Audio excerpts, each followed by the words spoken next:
SMS अस्पताल से इस वक्त की बड़ी खबर सामने आ रही है। रेजिडेंट डॉक्टर ने ग्राउंड बॉडी मीटिंग में एक बड़ा फैसला लिया है। केवल इमरजेंसी सेवा में ही की जाएगी। रेजिडेंट डॉक्टर सिर्फ इमरजेंसी सेवा में ही जाएंगे, फैसला लिया गया। अभी से ही रेजिडेंट डॉक्टर की हड़ताल का ऐलान हो चुका है। बंगाल में हुई घटना के बाद यह ऐलान किया गया। कैंडल मार्च के बाद एक बार फिर से बैठक की जाएगी। एसएमएस अस्पताल से इस वक्त की बड़ी खबर। मेरे साथ एसोसिएट एडिटर विकास शर्मा फोन लाइन पे जुड़ चुके हैं। विकास, और क्या कुछ जानकारी मौके से? देखिए, बिल्कुल रेजिडेंट्स की जो आंदोलन है वो आंदोलन अब उग्र रूप लेता जा रहा है। एक तरफ देखिए आप, जिस तरह से लगातार सांकेतिक 2 दिन तक काली पट्टी बांध करके जयपुर के रेजिडेंट भी जो कोलकाता में जो घटना हुई है, जो रेजिडेंट की निर्मम हत्या हुई है, उस हत्या के विरोध में और इस पूरे मामले में सीबीआई को जांच देने के मांग को लेकर के देशव्यापी जो आंदोलन चल रहा है उसको समर्थन दे रहे थे।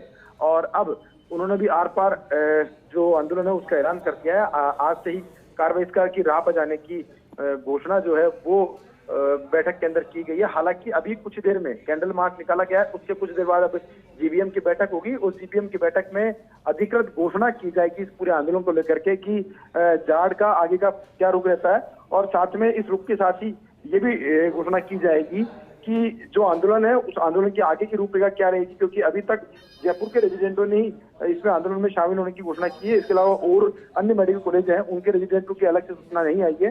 तो ऐसे में आगे क्या रणनीति रहती है रेजिडेंट्स की, उसके सभी के बारे में अभी जीबीएम होगी। जीबीएम में इस बात पर फैसला लिया जाएगा। जी विकास, इस हड़ताल से, इस आंदोलन से एसएमएस अस्पताल की सेवा पर या फिर कहे कार्य पर कितना प्रभाव पड़ सकता है? देखिए, बिल्कुल हड़ताल का सीधा प्रभाव, क्योंकि इस वक्त जबरदस्त दबाव है मरीजों का। और साथ में उसके अलावा जो जिस तरह का तेज बरसात है, मानसून की स्थिति बिगड़ी हुई है, उसको देखते हुए मरीजों की तादाद भी बढ़ी है। तो ऐसे में चिंताजनक स्थिति तो है ही। और उस बीच में रेजिडेंट का कार्रवाई का गणना सीधे तौर पर कोर्ट में खास स्थिति पैदा करेगा।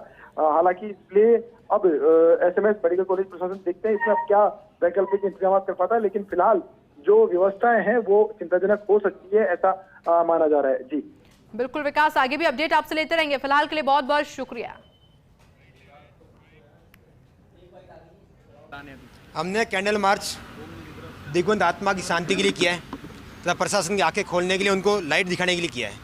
इतने दिन हो गए, अभी तक सरकार ने वो जांच सीबीआई को नहीं सौंपी है। पिछले काफ़ी टाइम से सेंट्रल प्रोटेक्शन की मांग चल रही है डॉक्टर्स के लिए, जो अभी तक अप्लाई नहीं की गई है। जितना भी संदिग्धपूर्ण हालात के अंदर एक महिला रेजिडेंट डॉक्टर के साथ बलात्कार किया गया, रेप किया गया, उसके बाद उसको मर्डर कर दिया गया, जिसका हम कड़ी निंदा करते हैं। लेकिन साथ ही साथ ये सिर्फ एक महिला रेजिडेंट डॉक्टर की बात नहीं है। वुमेन एट वर्क प्लेस, चाहे वो कोई भी हो, चाहे वो टीचर हो, चाहे कि आईटी कंपनी में काम करती हो, चाहे कहीं भी काम करती हो, उसकी सेफ्टी की बात है। ये सिर्फ मेडिकल की बात नहीं है, मेडिकल की बात नहीं है। हम पूरे देश की बहन और बेटियों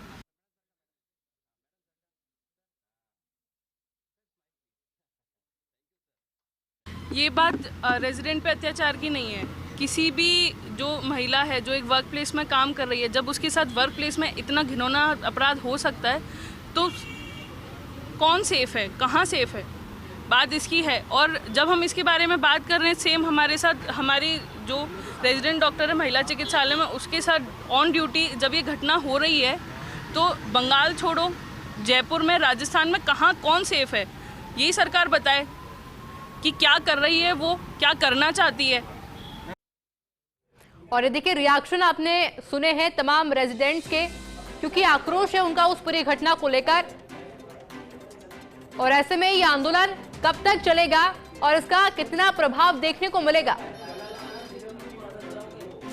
लेकिन फिलहाल ये कैंडल मार्च की तस्वीर हम आपको दिखा रहे हैं कि किस तरह बड़ी संख्या में रेजिडेंट डॉक्टर्स के द्वारा कैंडल मार्च निकाला गया। और उस पूरी घटना को लेकर भी आक्रोश उनके द्वारा लगातार जताया जा रहा है। हालांकि देखिए, जानकारी यह भी है कि अभी एक और मीटिंग होगी और उस मीटिंग में आखिर क्या कुछ फैसला लिया जाता है ये भी देखने वाली बात होगी। लेकिन फिलहाल केवल इमरजेंसी केसेस इनके द्वारा संभाले जाएंगे।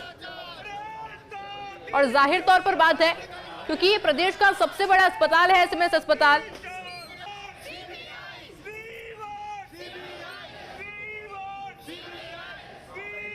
और चलिए आपको तस्वीरें दिखाते हैं बारिश से प्रभावित जयपुर के अलग अलग इलाकों का दौरा मुख्यमंत्री बजूलाल शर्मा की तरफ से किया जा रहा है।